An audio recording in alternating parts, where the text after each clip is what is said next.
See if anybody else will join here in a second once they get this remind. Yeah, we're on live. So I know we only have Hunter. Is your something's on your? Can you turn your? I don't know. I'm getting feedback from you, Mr. Naro. I think on your speakers. Yeah, that's perfect. Hello, Hunter. Yeah, we got 7 people on here now. Yeah, we got 18. Welcome, everybody. 21 people. Sorry about that. I don't know what happened with my OBS program. It was trying to stream something 8,000 pixels wide for some reason, and YouTube was like, nah, I'm not having it. Hi, Sarah. Better late than never. Better late than never. That's right. So I just wanted to get you guys this. This is Mr. Naur. If you guys have never met her, she teaches Holocaust, which you guys can take next year. Yeah, so I wanted to do a whole separate lecture on the Holocaust because it was way too important just to throw it in there with all the other World War II stuff. I know we touched on it, but I really wanted to do something separate. And so I reached out to my good friend, Mr. Naro, to see if she would like to do a lecture on A Push Green Live, and she did. So let her introduce herself.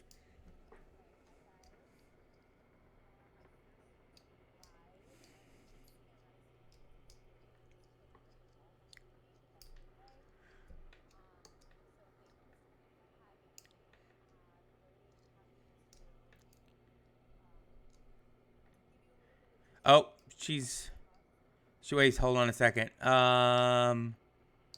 She said, it says she's muted.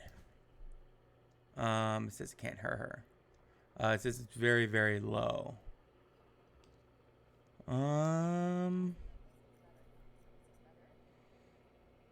Is this better?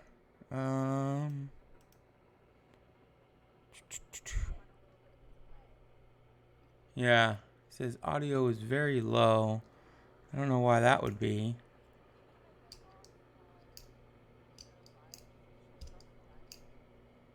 That shouldn't help. Shouldn't do anything. Of course, we're gonna have something else. Get us media source.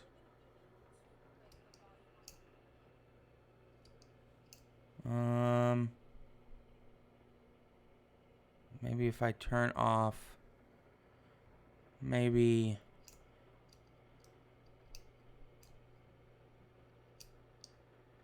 It's because it's playing in your headset. I don't know. Try it again. Try to talk again.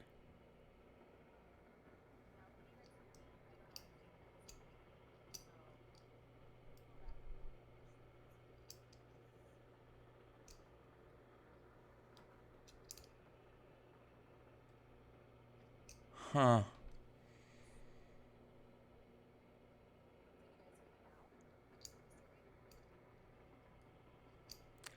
I don't know, Andre. Maybe that's what it is. He's saying desktop audio configured. I don't know. No, I don't think it's anything for you. I don't think it has anything to do with you.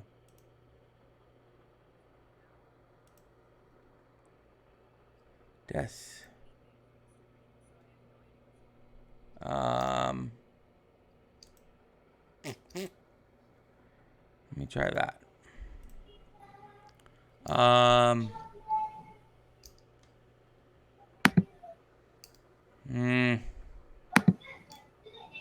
This is not good at all. Thank you, Mitchell. Can you guys hear me? I don't think so. Yes? Perfect. We get a perfect. It's working now. It's up. Okay. I changed some. We're good? Should I start? Because I'm on a delay. I can't hear anything. Put yours back in. Can you? Okay. Put my headphones in now? Yeah. Wait, what? Yes. Put your headphones in. Whenever you can see it. Yeah. Me? Yes, you. Let me see. Hold on. Yeah, put yours back in. Oh, okay. That's weird. Wait, Yeah. now can everyone hear me?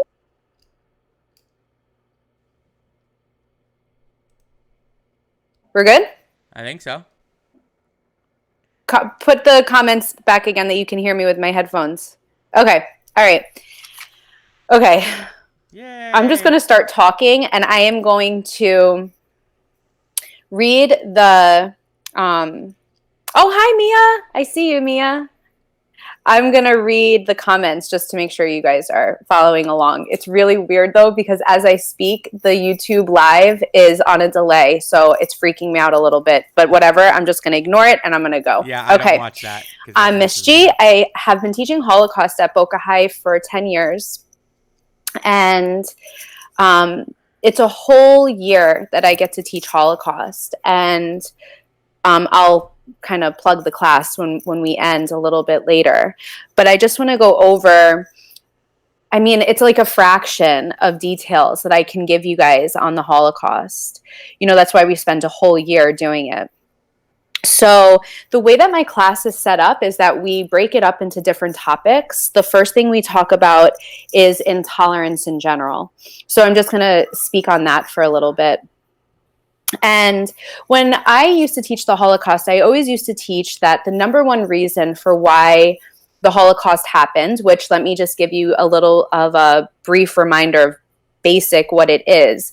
During World War II, Nazi Germany decided to create a genocide against the Jews, killing 6.5 million Jews and 5 million other people. Okay. So all in all, 11.5 million people were murdered at the hands of the Nazis. These are innocent people. These were not soldiers or people fighting in the war. These were innocent people that died, that were murdered. And so again, this really starts, you know, in the beginning of, I guess, a little prior to when the actual World War started. So World War II started September 1st, 1939. And I guess it probably was about a year before September 1st, 1939, in November of 1938, that we saw the first pogrom against the Jews, which is known as Kristallnacht, the Night of Broken Glass, which is when Nazis and SS officers, and I'll explain what an SS officer is, went into Jewish businesses and temples and homes and threw things at the glass to break the glass and burn temples down. And it was the real first like act of violence that we saw from Nazi Germany. Now, hating on the Jews is nothing new. Hitler was not original in his feelings towards Jews, and I'll talk about that also in a second. But I want to go with pretty much going back. I just wanted to give you a little snippet of when it started. So really 1938 is the first violence that we see towards the Jews from the Nazis. And then it goes all the way into really even past 1945 when the war ends. There was still mass anti-Semitism against Jews, even when the war had ended. And we even see this today, right? We know that anti-Semitism hasn't ended. We even probably know some things that have happened on our own campus. I always tell my students, I'm sure a lot of you have seen swastikas in the bathrooms when you go use the bathrooms and things like that. So anti-Semitism is real. It has not gone away. We know that there have been mass shootings in temples in the past years and whatnot. So, but the years that we'll talk about for the Holocaust, I guess, are technically the same years as World War II, right? 1939 to 1945. So getting back to my first thing on how I used to teach it, I always used to teach that hate was the premise of the Holocaust, just plain racism, hate, anti-Semitism, right? But as I've studied more and really thought about more about supremacy, even in America, I realized that it's hate and it's also power. right? So when people are in positions of power and they want that power, they will do anything they can to keep that power. And when you mix power with hate and racism, that's when you get systems that are created to partake in regular, just personal racism that we see and anti-Semitism. Give me a thumbs up or like a yes if all of this is making sense so far in the comments.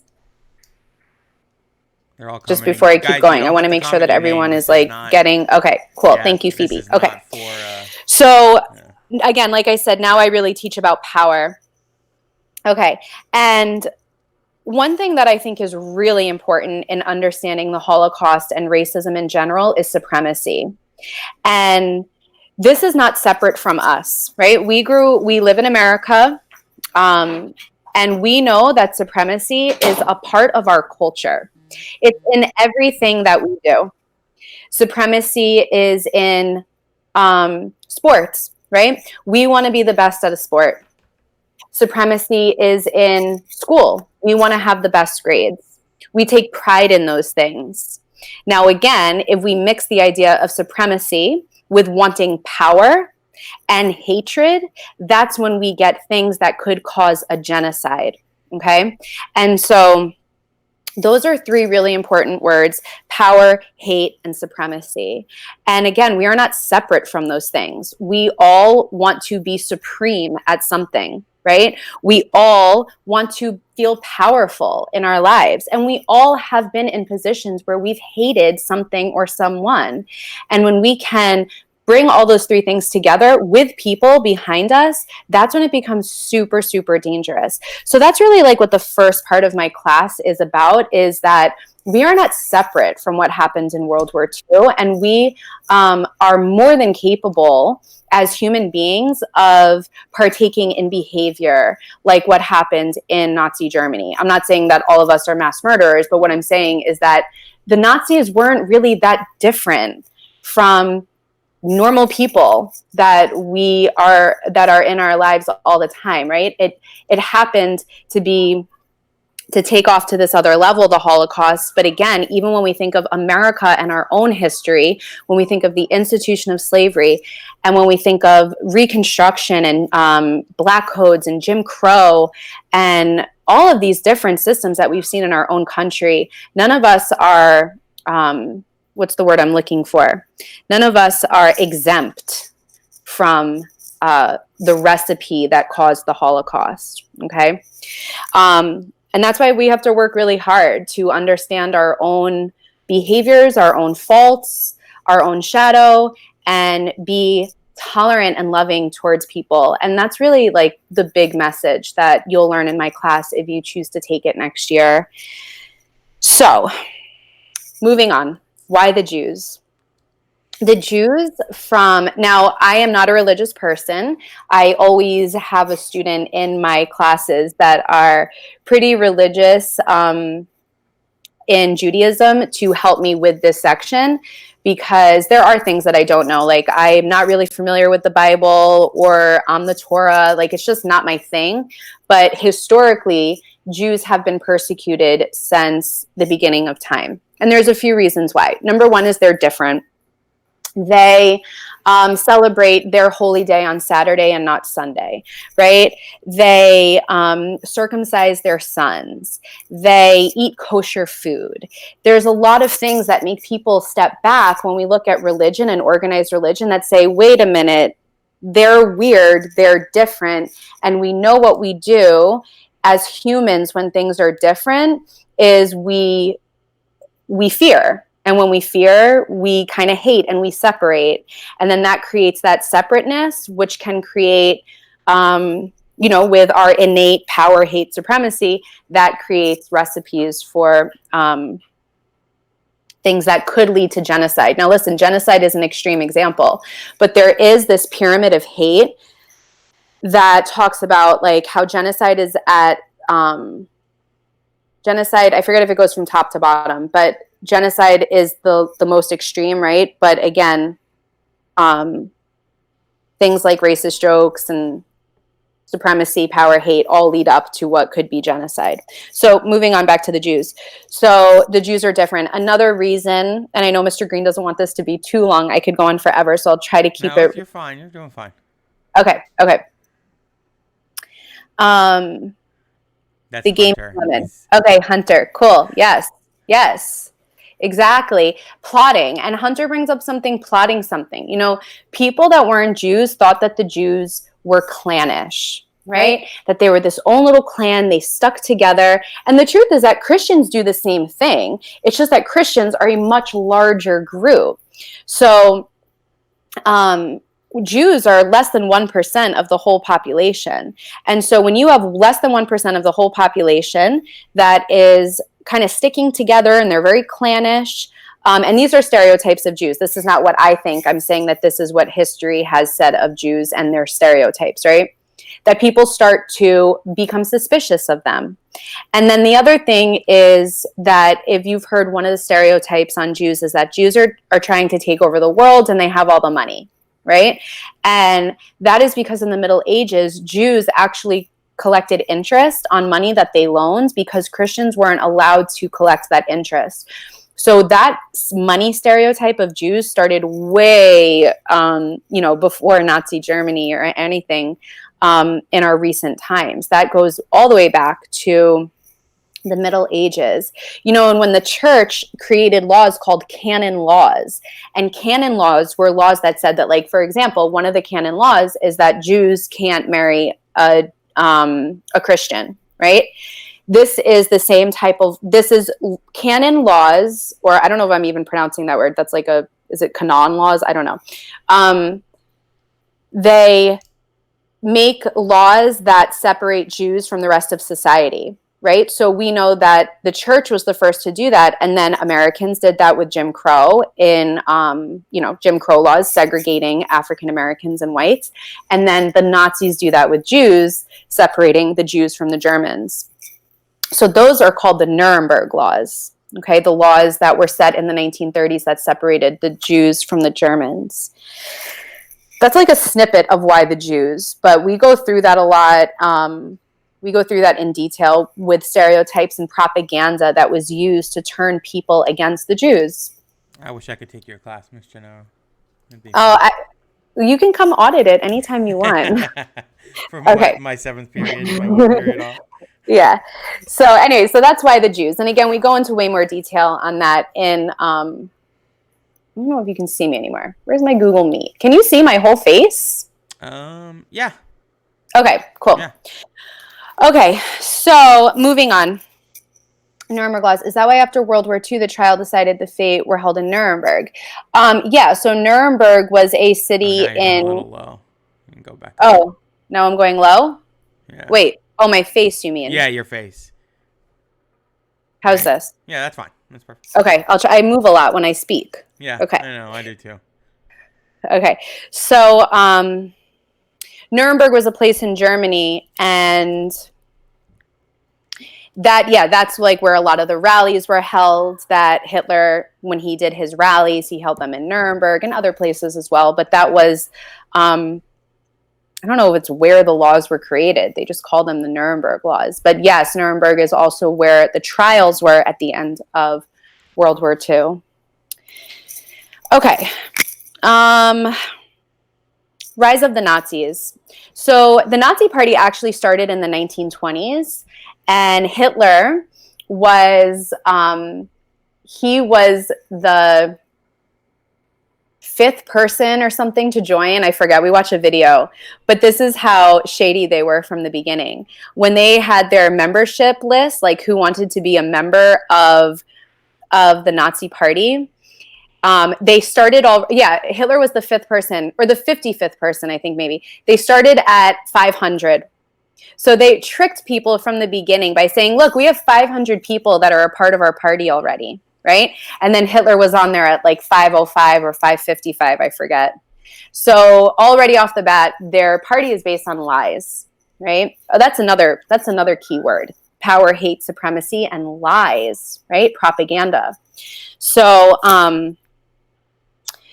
the Nazis there's, two different ways to think about the Nazis. There's the Nazi Party, which is just like a political party, right? But there was only one political party in Germany, and that's the Nazis. They didn't have like how we have Democrats and Republicans and independent. It was just the Nazis.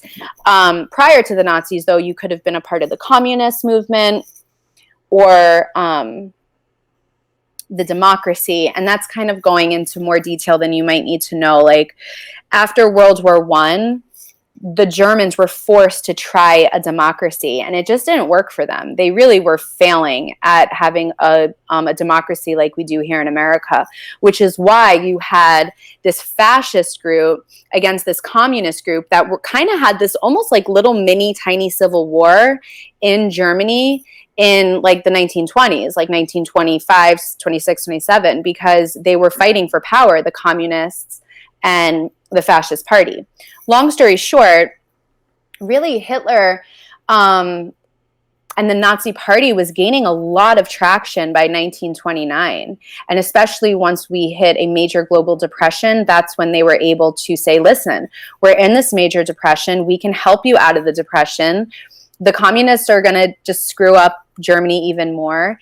And that really, the global depression brought a lot of support to the Nazi Party.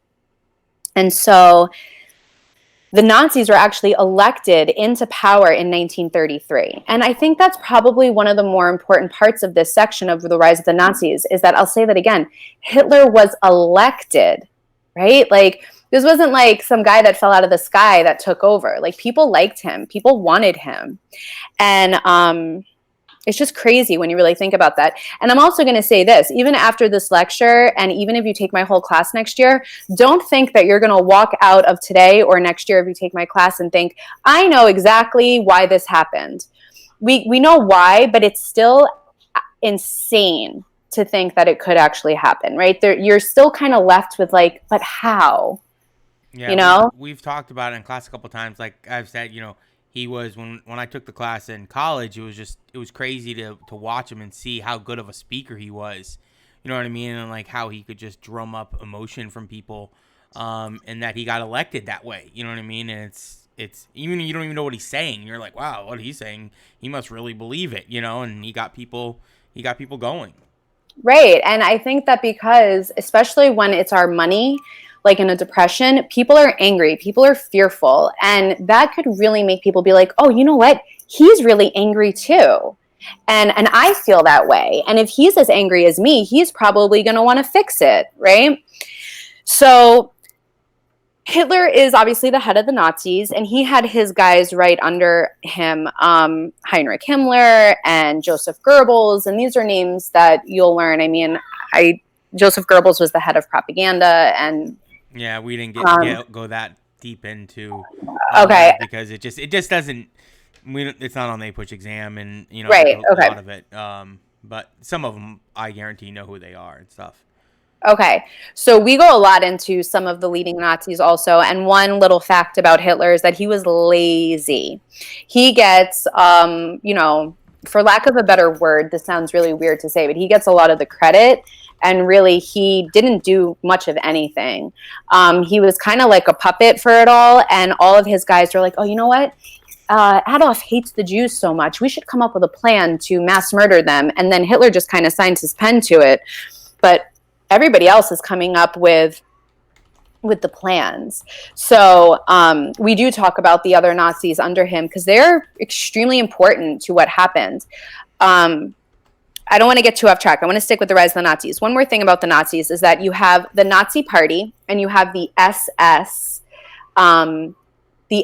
officers, who are known as Hitler's stormtroopers, who are the guys that are running the camps, running the ghettos, murdering Jews. And then you have the Nazi Party, which is like people that are supporters of the party. It's kind of, it sounds weird to say this, but it's kind of like being a Republican or a Democrat. It's like if you're just a supporter of the party and, you could be a major donor to the party, something like that. But most Nazis were not the ones that were actually physically killing Jews. That was left to the SS officers. Does that make sense? So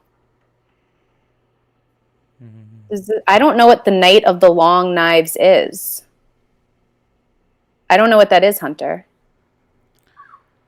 Okay, I'm reading the comments. There's a really good documentary called The Inner Circle. Yeah, we're going to talk. Oh, that's cool. I'm going to write that down actually and watch it. Even though I get freaked out when I watch Holocaust stuff, I talk about it all day. I hate watching it. But I'm going to kind of go into his inner circle when we talk about the camps. Okay.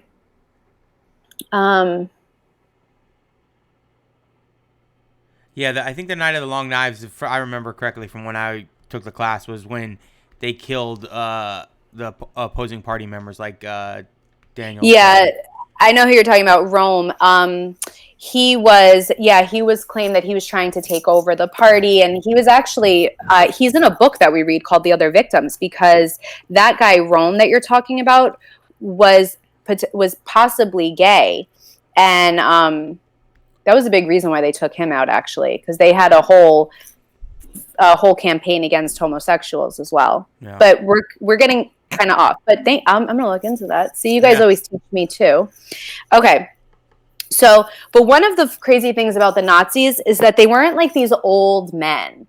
They were like really young, some of them. They were educated. I mean, some of these guys, right? Like when we think about how could you make this whole thing happen, you can't just take a bunch of uneducated poor guys and create camps and have doctors at the camps and build these gas chambers and build the ovens and come up with the transportation and the logistics of all the Jews, right? And all the victims. So this takes some serious academic brains to kind of think of this whole campaign against a whole group of people, right? So you're talking about college educated, really smart people that are a part of this. And let's not forget the role of women, of German women that are also running these campaigns, like running, like, you know, who does all the paperwork and the office work and things like that. So like, women are also not exempt from their role in the Holocaust.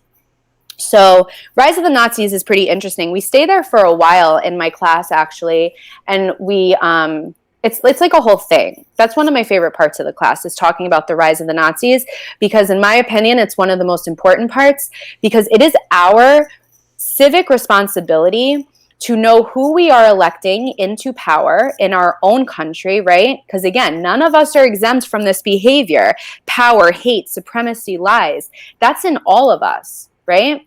So we have a duty to make sure that we are responsible voters, right?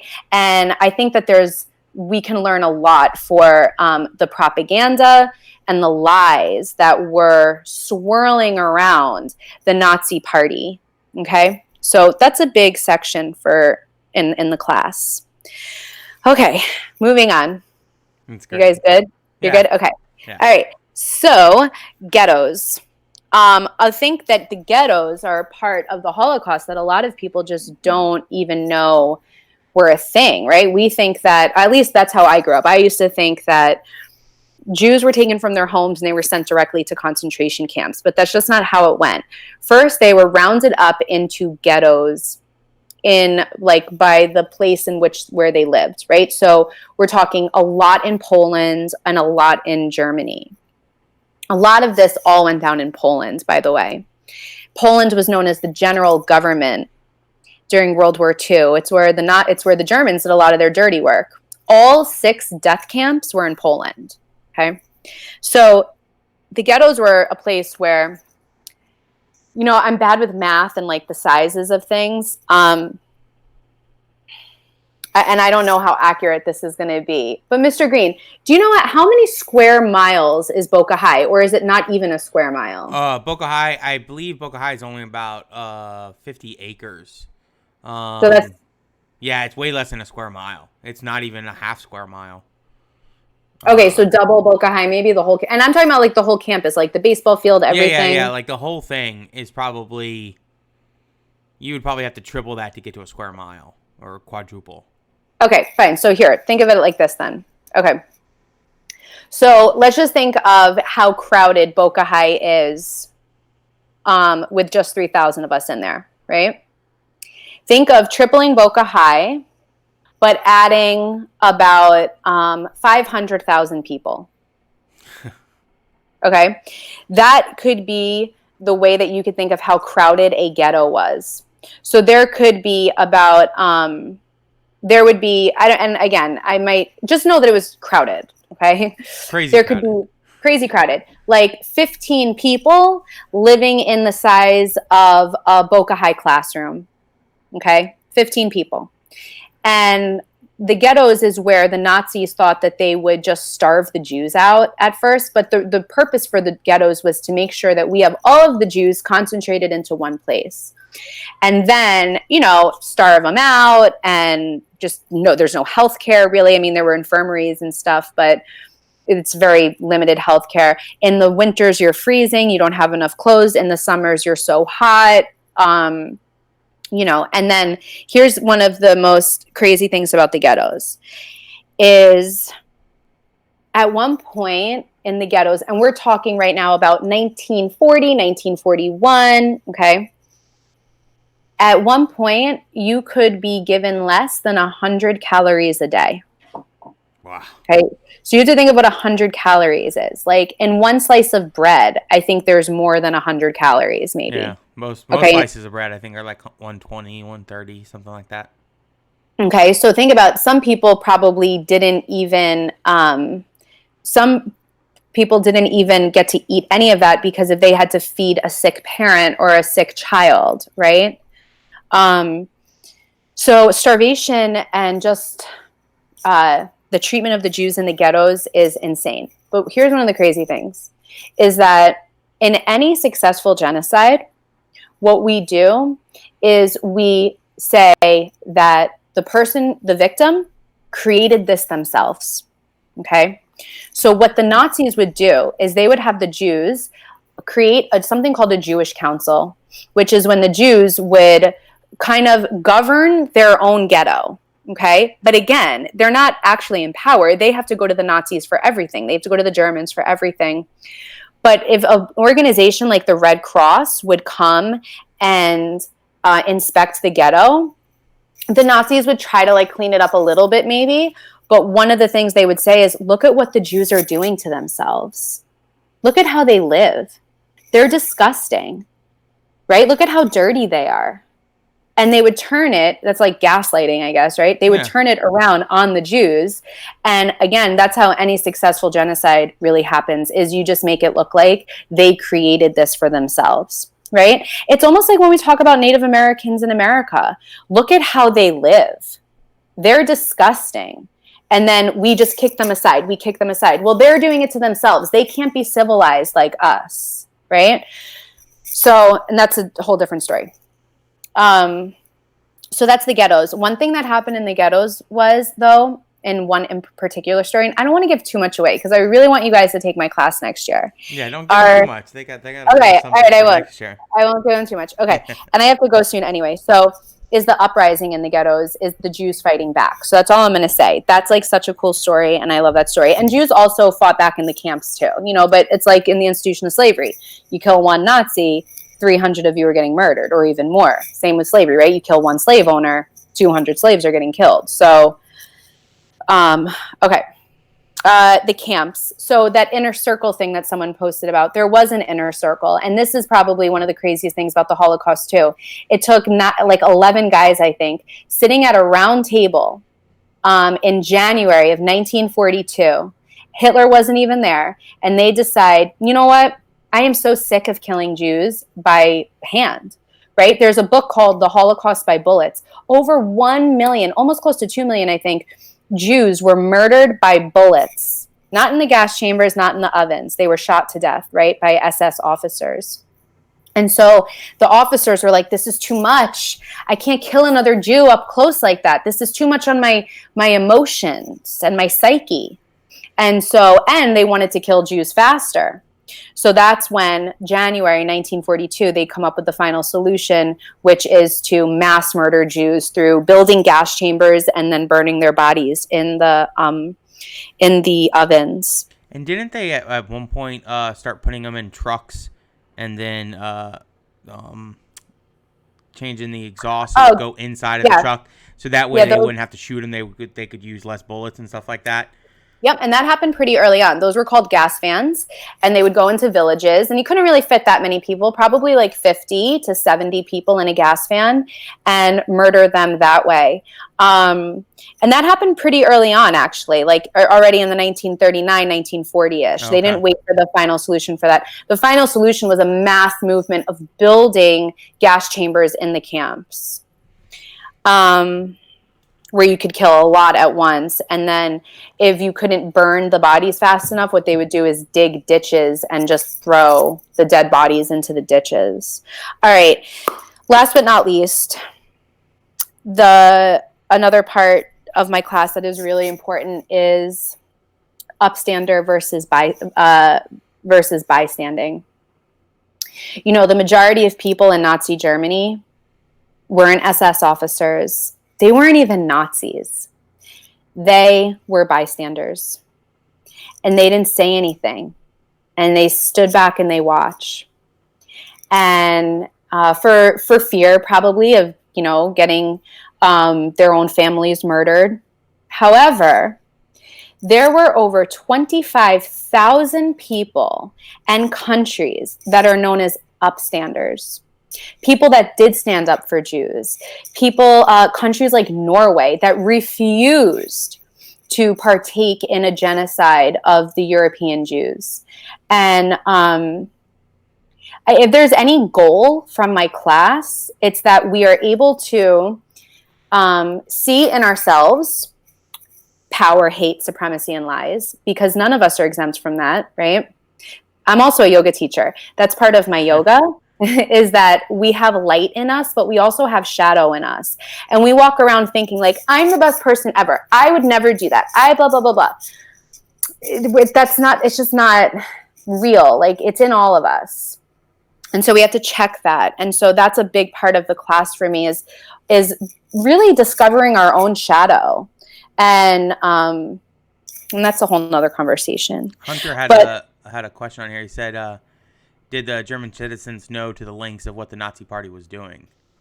Well, it depends, I guess, on where you were located. Like, we obviously didn't have social media, but there was human ash falling from the sky next to some of the camps, and they saw that the Jews. Let's just say this: even if they didn't know that the Jews were going into gas chambers in the camps, they saw the Jews being mass transported from their homes, their middle-class homes, into ghettos, right? There was no like invisible car that took the Jews from their homes to the ghettos. So Germans or Poles, right? Polish people that were also watching, Polish people that are part of this Aryan race, I guess, were watching Jews get moved with all their furniture, with people yelling terrible things at Jews. And then they knew that Jews were being moved from the ghettos into camps. So, like, they knew, you know, it would be like,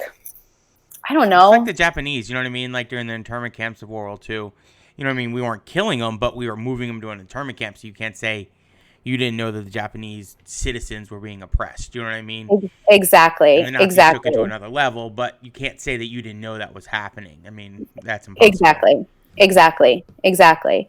And, you know, that's like a lot of my students are like, well, you know, you couldn't be an upstander to a Jew because your whole family would get killed. But, you know, I think from teaching Holocaust for 10 years, I've decided personally, then I guess my whole family would get killed. Because if I have this one little life to live, I am certainly not going to live it as a bystander. And I am certainly not going to, you know, I'm going to live with courage. I'm going to live with vulnerability. And that's just the decision I've made in my life. Like, and I hope that I hope that I would act that way. It's easy for me to say that. You know, there's this story, and I'll end it with this. And I think this is a really good story. There's this woman, Glennon Doyle. If you don't know her, you need to know who Glennon Doyle is. She's amazing. She's an activist and an author. She kind of is more geared towards like middle-aged women. But Glennon Doyle says she was talking about how if she was with her children and they were looking at these civil rights pictures, of Martin Luther King Jr., marching. And her youngest kid said, if we lived back then, Mom, we would have been marching with them, right? And the mom and Glennon Doyle was like, of course we would be marching with Martin Luther King Jr. if we lived back then. And the older kid said, no, we wouldn't, because we're not marching with them now, right? Like with the movement for equal rights and whatnot. And that like hit Glennon really hard. Like, oh my God, what am I doing to show my bravery, to use my privilege, to fight for what's right in our own country, right? And so it's easy for me to say, oh, I would have been an upstander. But at the end of the day, I don't know. Would I say that I would, and I say that I have this one little life and that's what I want to do with it. But when push comes to shove, we do have our own families to protect. So I don't know. That got a little messy. But here's another thing that I'm going to end with. And this is one of the most important quotes that I use throughout the year. And I want you guys to know it too. It's a quote. I forget who I heard it from, but here's a quote against supremacy. No one is better than you, but you're not better than anyone else. Boom. Drop the mic. Exactly. Good job. I love it. I love that quote. That's good. Yeah. You know what I mean? That's why I tell them, I was like, when people talk about like stopping education for somebody else or like just doing other things, like bullying, those type of things is, your education stops at where somebody else's starts. You know what I mean? Or your ability of free speech stops where somebody else has the ability to have an education or do things like that. Yes, everybody has free speech, but there are limits to it. And, we need to Right. And, the truth is, guys, we don't know what we don't know. And, I think that, I am big in civil rights and in African-American rights. And Mr. Green knows I've spent 7 days in Alabama last year and went through this whole slavery and civil rights tour in the home of it all in Montgomery and Birmingham, Alabama. And I learned so much. And I learned that, I really don't know a lot. And we have this education, and you guys are really lucky to have a teacher like Mr. Green. But at the end of the day, that's why, I love that my Holocaust class is one class, because everything you're learning in APUSH, every single thing could be a full year course in a way, there's really just so much that we don't know. And when we learn about our own supremacy, hate, power, right, all of that, it's not to feel guilty, like, oh, I'm a bad person. It's just to say, I didn't know that about myself, and now I do. So we don't know what we don't know, and it's really important to keep an open mind and to know that the learning never ends. It's just constant. That was great. That was awesome. Yeah. I hope you guys liked it. I don't know how many stuck around. We have 55 on there right now, so 55 kids. 100 didn't show up, but that's okay. That's okay. Go ahead. So, my class next year, listen, it's mostly a senior class. It is an elective. I'm going to be honest with you guys. The first semester is honors. The second semester is regular. And I know that freaks a lot of people out, especially APUSH kids, because you guys have super high HPAs. But, talk to Ms. Clark in College and Career when we get back and see what colleges would think about that. Personally, I think that a college would love to see that you took a class like the Holocaust. But I can't force you to do anything. And I know that you're parents and you have your plans and you need to keep your HPAs up.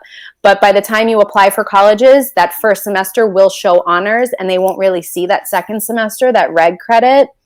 But it's an amazing class and I think you'll learn a lot. I think that a lot of kids tell me that their whole thought process changes from the class, and it's not just all World War II history. It's a lot about digging deep in ourselves. And I love that. Yeah.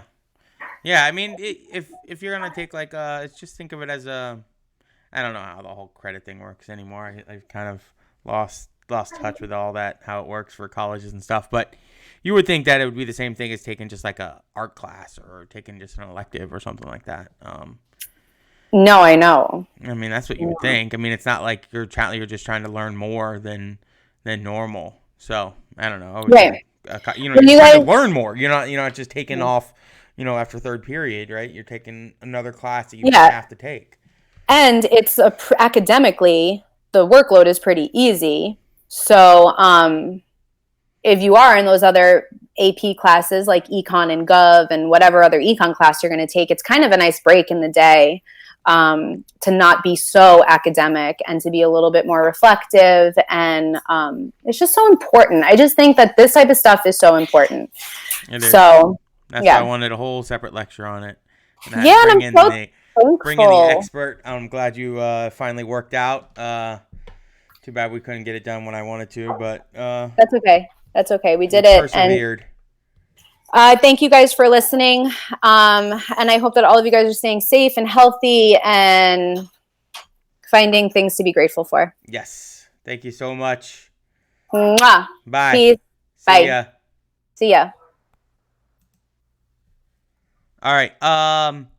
So I don't know why that's still up there, but I'll get rid of that. So just so the people who are still on here, remember today you have you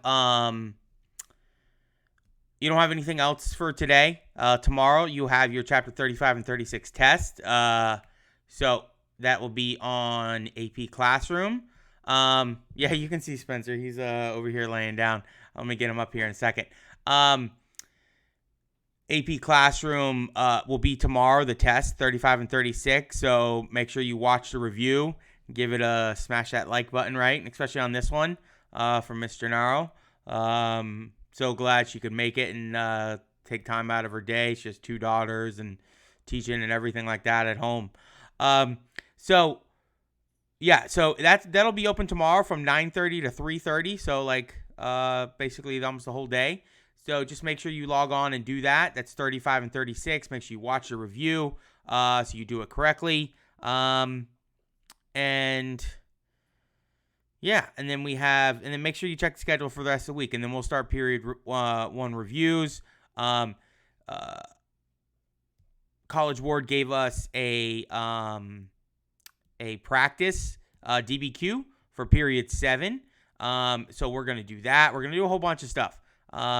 So in the upcoming weeks, before we have 1 month, right? We still have a month, and we're done with all new content. So all we got to do is review and learn about DBQs. We're gonna be fine. You guys are gonna be good. So just make sure you're paying attention. Make sure you're logging on the reg, right? Hopefully everybody had a great Easter weekend. Let's get a little Spencer up here. Spencer, come here, buddy. He's laying right here. Come here. Come here. Oh, I know. You hate this. I know. Come here. Oh. He's like, oh my gosh, again with this video. You're okay. You're okay. You can put your feet right there and you can steady yourself. All right? All right. He's like, oh my God, I hate this. Oh.